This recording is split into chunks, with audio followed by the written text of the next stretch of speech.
نوا زوین چاندنه ل دشتاهین بردرش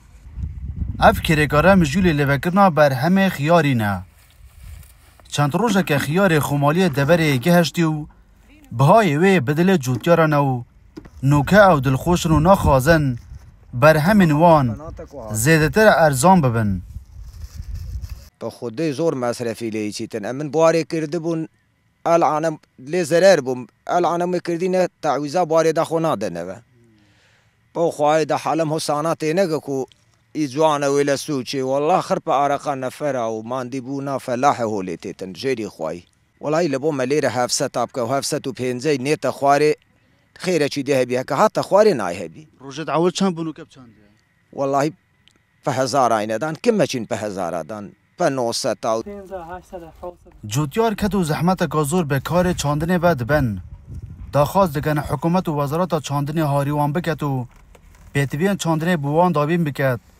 تا که مفایلوی کاری ببینن و بر همه که زده بخنه ده بازاری دا خود 700 نه تقریبا باشه حتی 700 جه باشه ها خود مصرفی گرانه مصرف گزوره خود روزی 300 400 هزار نرا او کرا درمان تینی لیده و کیمیای حق عامله و حق سیاری و بنزین گرانه و او یبرا الحمدلله بخدا کل سحری نه نقره تعبینیه لگوری پیش بینی و آمارن رببریا چاندنا دبره خیار پاییزی نزدیکی 500 دونم لدشتای گوندن بدرش هاتیا چاندنو نوکه روژن دسپیکی ین درکتن آوی او بو پتریا پارزگن کردستان و عراق دچیتن روژن دسپیکی ین درکتن خیار پاییزی نه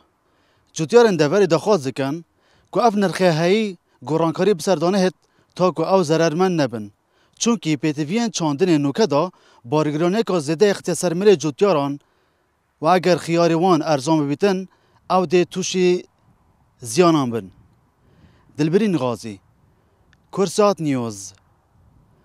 بردرش